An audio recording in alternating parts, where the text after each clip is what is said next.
Hey everyone, Andrew Pfeffer here, creator, producer, and host of Bowling with the Pfeff. You know, we always talk about how coaching and the pro shop go hand in hand. Today, we're going to take a deep dive into that with a Seattle area Hall of Famer and longtime lead coach in the Dick Richter bowling camps, who has some thoughts on ways to make it better for the student and better for the coach. This is Hot Topics. Way too many accolades to fit them all in, but Bob Ray is joining us from north of Seattle in one of the suburbs there in Washington State. Bob, welcome to Hot Topics. Thank you, Andrew. Glad to be here. Yeah, you are, as I said, an expert level coach. You're a USBC Silver certified coach. You've been coaching for decades and decades. Tell us, we always talk about how coaching and pro shop operations kind of go hand in hand. What's the impact there? How does coaching impact what goes on in our local pro shops? All right. The answer is not really one-dimensional. Let's take it as an industry. First and foremost, without the bowling centers, we wouldn't have pro shops for the most part. And so every time I approach teaching, I approach it in kind of a holistic manner, making sure that everybody benefits. So it isn't just the instructor, it's not just the bowling center or the bowler or the pro shop, but it is a multifaceted situation that we have. And it's kind of like a family. So if I go in and do a lesson, number one for the pro shop is this. They don't have to take one of their staff off station or the owner of the pro shop off station to go down on the lane and do a lesson for whatever amount they charge. They could maybe in an hour lesson, they could sell 3 or 4 bowling balls, 4 or 5 pairs of shoes. So cost-wise, it's not very effective for the pro shop operator to be down on the lane because he'll be interrupted or she'll be interrupted. She'll have to say, excuse me for a minute, go take care of something in the pro shop, come back. So it doesn't work very well. But if the pro shop has kind of a designated house pro, that pro shop can say, when a bowler comes to them, I'd like to get some lessons. Oh, we have just the person for you. And they can give the contact information to their customer. So then that customer calls the instructor, the coach, and they set up a lesson. Well, here's what happens. The pro shop stays on station and can continue to market in their pro shop. The bowling center receives lineage for the lesson. The pro shop, I always try to introduce my lesson to the pro shop person so that they start to have kind of a relationship. Because many times I'll work with somebody that's a brand new bowler. Number one, they need a ball that fits them. And I make sure that the ball they have, if it doesn't fit, I get them to the pro shop. The pro shop is then going to get pro shop sales, balls, shoes, bags, and miscellaneous items as well.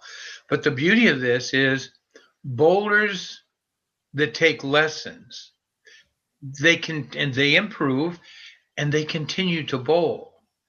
That then impacts the bowling center because a bowler that improves may say, I didn't think I was good enough for a league, but you know what? I think I'm going to get in a league. Well, now the bowling center wins. Yeah. The pro shop wins for the sale. Now the bowler may be using a conventional ball and decides to upgrade to a fingertip or upgrade to a reactive resin or do something that again impacts the pro shop in a positive way. For the bowling center, the bowler bowls in league, that's great. Food and beverage sales. Mm-hmm. All right. Arcades, maybe. Kids come in. Who knows? The other part of this is bowlers that improve, they continue to bowl. And if we keep bowlers in the bowling centers practicing, because now they have something to practice, and continuing to participate in leagues, tournaments, and special events, and then their home base for information is the instructor or the coach, but their home base for equipment is that pro shop. Now the pro shop stays in business, the bowling center has some ancillary income, and the coach continues to work, and everybody wins. And that's the way it needs to be for our industry. So that's the way I approach it each and every time. Yeah, we're talking big picture rather than a one-time customer, Absolutely. which Yes, everybody wants to see in I think bowling, so. for sure. You have you have a wealth of knowledge in both virtual lessons and face-to-face lessons.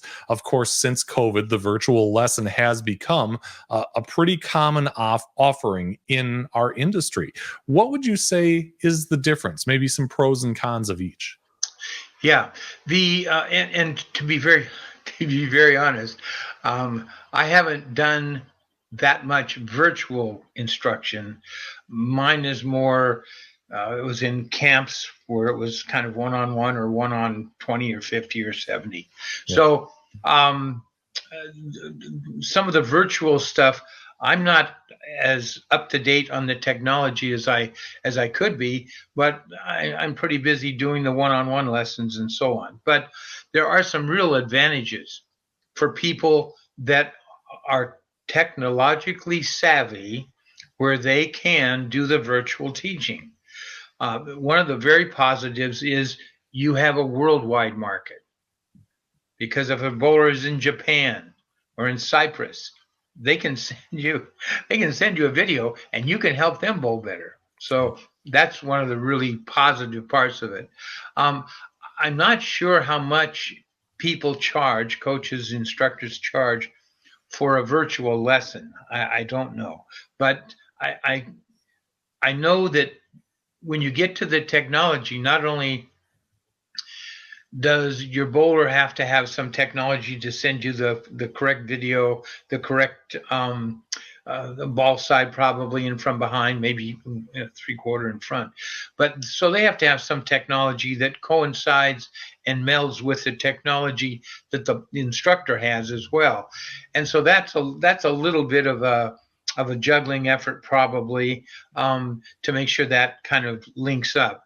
But once those are linked up, that virtual lesson can be very effective. And I've watched on YouTube many of like a Ron Hoppe or Shockley. I can't remember his first name, but the guy that did it in the very beginning was Fred Borden. Did a lot of that with Team USA and stuff. But anyway, the point is that there are some positives to that. The negatives that I see with the virtual lesson, I can't do any correctives, hands-on. And that, for me, I was taught by Dick Ritker, and he was a PE guy, as was I. And when you work with the physical development of somebody, it's so helpful to be able to take an arm or move a leg, and just do some things that the virtual medium doesn't allow. So there are some drawbacks, but I think overall, I'll give you a good example. John Jowdy. I don't know if you know who he I is, do. but John Jowdy was a very good instructor, well respected in this industry for years. He got to where he couldn't really go down on the lane very well. He had to use a cane, and his back was bad, his leg. What a perfect venue for somebody who has all the knowledge in the world to pass that on. Yeah. And help out somebody looking for some help.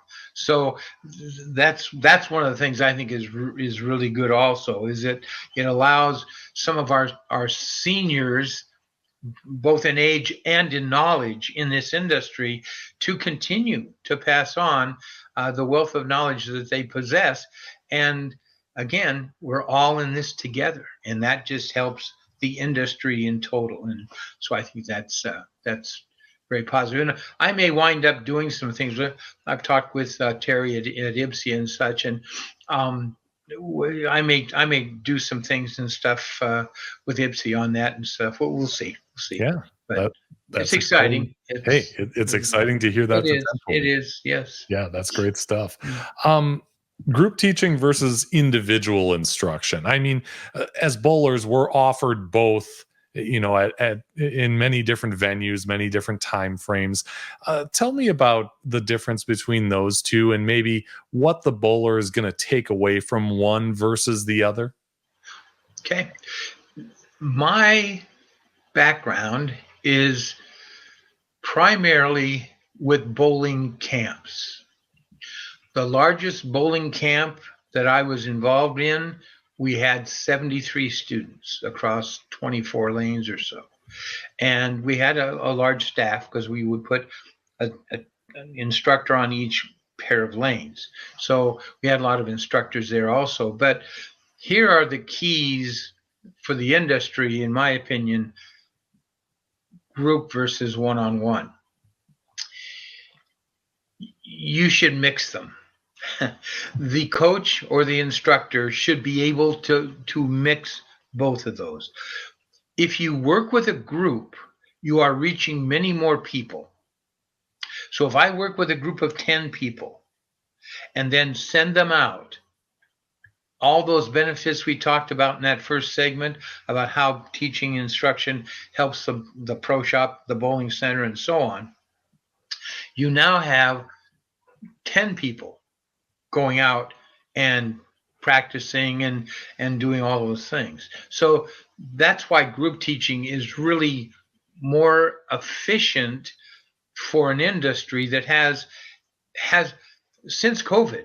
I can't tell you how many people have come to me and said, I haven't bowled in 25 years, but I think I'm going to take it up again. And they're taking it up because that was one thing they could do early on when COVID was kind of on its way out, that they could come in and do, and they found out, oh, it's a lot of fun. So group teaching, if you should be able to do both. When you group teach, a couple things that are important. One, you should not take too many people. Personally, I limited when I was working the Ritker program, and I was doing a satellite program. If we had 10 bowlers, I would do it by myself. But as soon as we added 1 or 2, we'd bring in another instructor, because even I didn't feel comfortable working with too big a group. So if you're doing group lessons, don't oversell it unless you can get some people to assist you. Now, those assistants do not have to be up to your level of a coach or instructor. You can meet with them a day ahead of time for an hour or so and kind of go over what you're going to teach. And then you kind of lead the band, and they're your support people, and it works out quite well. So size is important as far as not getting too many people. If you're doing a group session, you should have a speaker. In a bowling center with other lanes going and stuff, it is noisy, and it's very hard. If you're just working, let's say you have 10 people, 2 bowlers on a lane, 10 lanes, it's pretty hard for 1 and 2 to hear if you're up on 7 and 8. So having some kind of a speaker is really advantageous. Working that group like that, you don't have, unless you're really, really good, you don't really have the ability to do much with videotaping, because you got to tape 10 people. And then I am a proponent that if you tape them before you teach them, you better give them a chance to see themselves and the improvement they've made before they're dismissed from that class. So we had in the Richter program, it was 4 or 5 days. We'd videotape them before any instruction. On the fourth day, we'd videotape them again, and we would show them back to back, before and after. And there were oohs and ahs and smiles all around because of the improvement. So you have to kind of weigh that out. Can you use video with a group or not? And if you are going to use it, don't make it the main part of your teaching, because videotape, as great an asset as it can be, people can get caught up in that and they can nitpick, and it doesn't do you any good. Hit the high points, work on the things like timing, work on balance, work on an arm swing, work on a release, a follow through, work on the big picture, and then finite the smaller parts with your individual correctives during the time you're working with that bowler. So group teaching is a dynamic that you have to practice a little bit and kind of build up your comfortability on how many people, how to address them, and so on. But here's one thing you'd better be able to do if you are going to be a good instructor. Whether you're working with groups or whether you're working with an individual, you would better be able to teach both left-handed and right-handed. And to do that, you have to be able to teach with a generic language. For example, when a bowler gets to the foul line, it's the sliding leg that we're talking about. If we're talking about the left foot forward, it's not the left foot, it's the sliding leg. The trail leg, it's not the left leg or the right leg, it's just your trail leg. All right? Your bowling arm, your balance arm, those kinds of things. Here's something else. If you're teaching bowlers to be accurate and you want to hit a target on the lane, all right, let's say we pick the second arrow. Let's hit the second arrow. Let's adjust for the lanes. Okay, so the bowl, you got a right-hander and a left-hander. They're bowling, and the ball's hooking too much. Well, we know the right-hander probably should move to the left. The left-hander should move to the right. But if you get caught up in all of that, you might get mixed up, and so might they. But if you use the term inward and outward being toward the channel, toward the gutters, inward being toward the middle, those bowlers, right and left-handed, they're both hooking too much, say, move a couple boards inward. That tells the lefty which way to move, toward the middle, right-hander, toward the middle, solved. And it's so then you don't have your time explaining stuff, you have your time spent teaching, and that's where your value really resides, and that's what you want to do. So but one-on-one lessons, I do more of those than I do groups at this point, but one-on-one lessons are easier for an instructor, easier for a coach, I think. You don't feel the pressure and so on, but you then have to schedule a time with that bowler, check to make sure the lanes are available for that bowler at that time. And but you can do a lot. You can do a lot with a individual lesson. You can make a lot of headway in a short time. A couple things about group teaching. One is some people will come to the instructor and say, I don't want to be in a group lesson.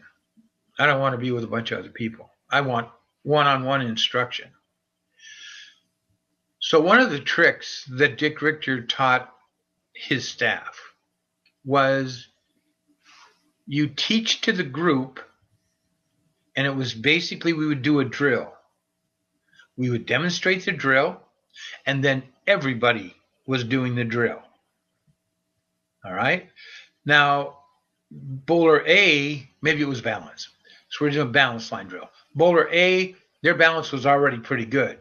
So the coach on that pair of lanes would touch base with that bowler and just wouldn't have to touch base very much because you could tell that bowler was very close to what we're after.